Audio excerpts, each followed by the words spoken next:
kind of end of the semester summary you want to give us on how things are going and anything related to co-planning, instructing, or assessing we can help you with? Okay, well, I have kind of the project idea for the final that we were going to go over.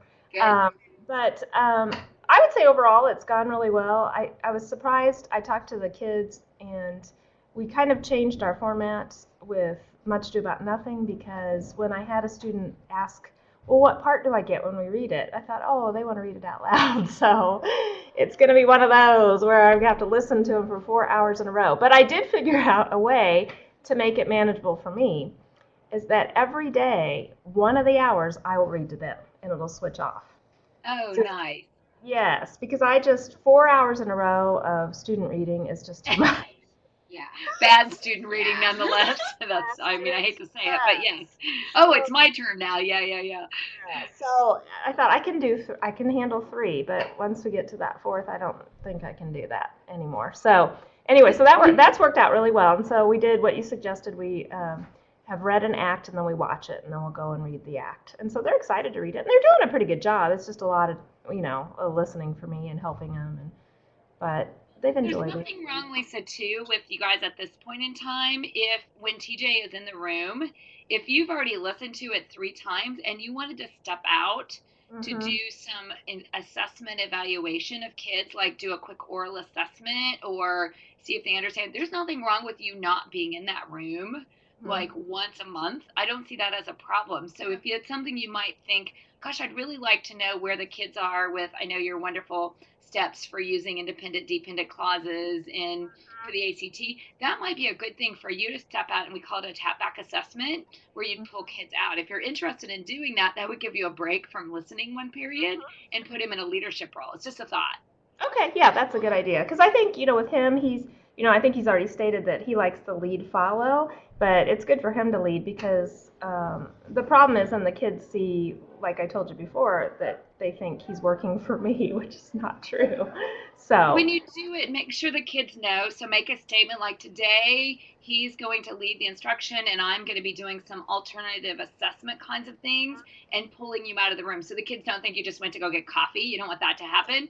But that way, then it's very clear that you have different roles and that he is leading today. But that's a great way to give yourself a break during this part of what you're doing. yeah, that's a good idea because otherwise it's just a lot. Yeah, I can only imagine. So, but they're enjoying it so far, and it's good. They should.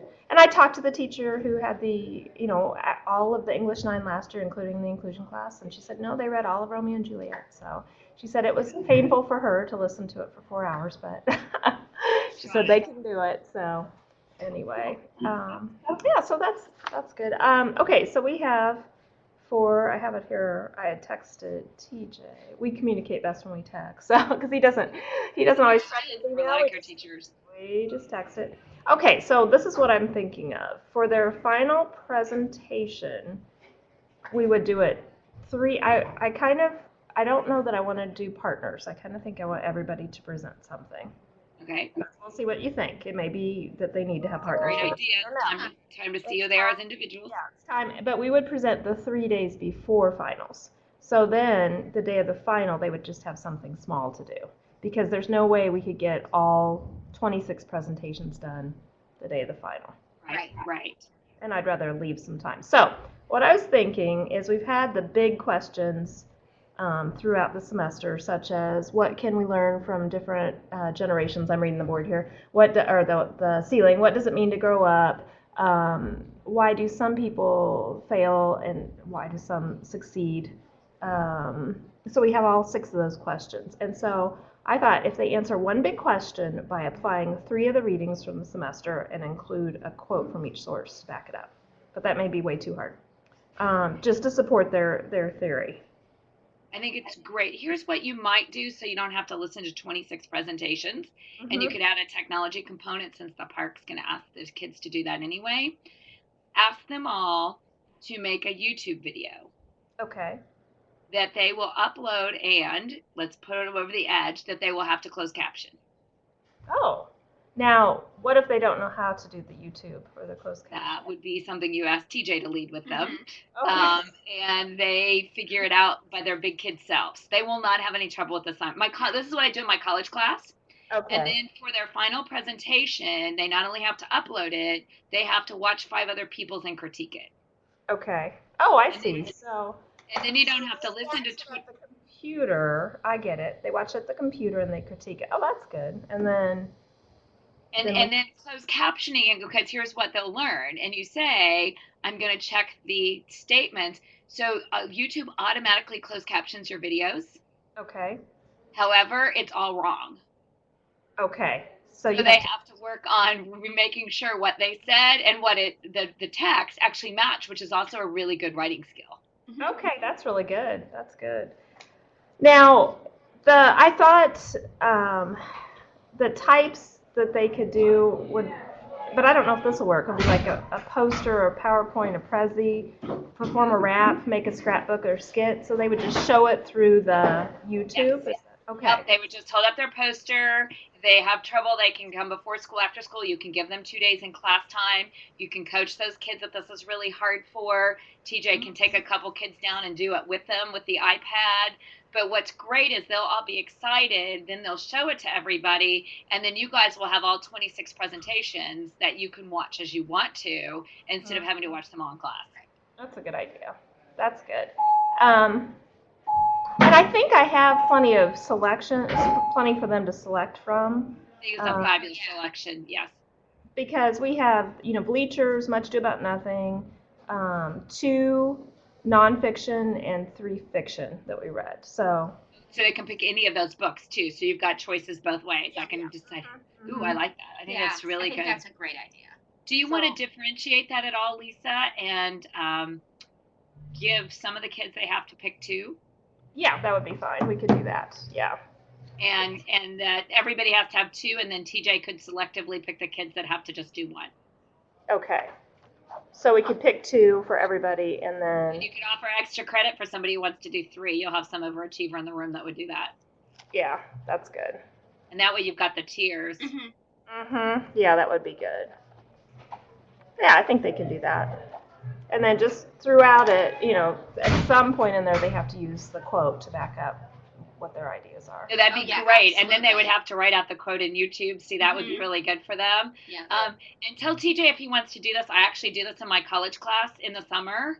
Okay. And I used to do the presentations, and I'm telling you, by number 20, it wasn't matter how good it was. It was like, seriously. Oh, I know. And they loved this because they had to just watch 5. They were randomly assigned 5 people. And they got a chance to go. And what I loved is my smartest guy in the class was like, yeah, I so knocked this out of the park. And when he saw the woman who made a quilt to represent all the concepts, and Michael, yeah, I have that level of overachievers. Thank you very much. And she started presenting. He came up and he goes, I have been humbled. I said, it's about time. Oh, that's great. I love it. It's really good because you can make your kids who struggle shine. Mm-hmm. And the rest of the kids will see them in a little bit different light. So this can be their best product instead of I stand in front of you and I melt. Right. That's a good idea. And so I'd be happy to help TJ directly with that if he'd like some help. But I would turn that over to him. He needs to figure out how to do that because I think that's his strength. Yes. And then you just figure out the structure for the assignments. Okay. Yeah, that sounds good.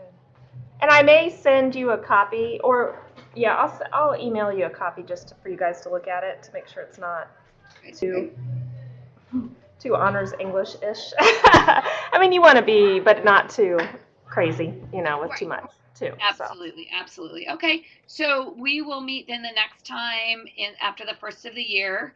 I will help in between times with TJ as he needs it to set that up. If you guys decide not to do it, that's fine, but I just offer you that as an option that I think it'll be more fun for everybody. I think that'll be fun. Because they can do the critique then during the final time.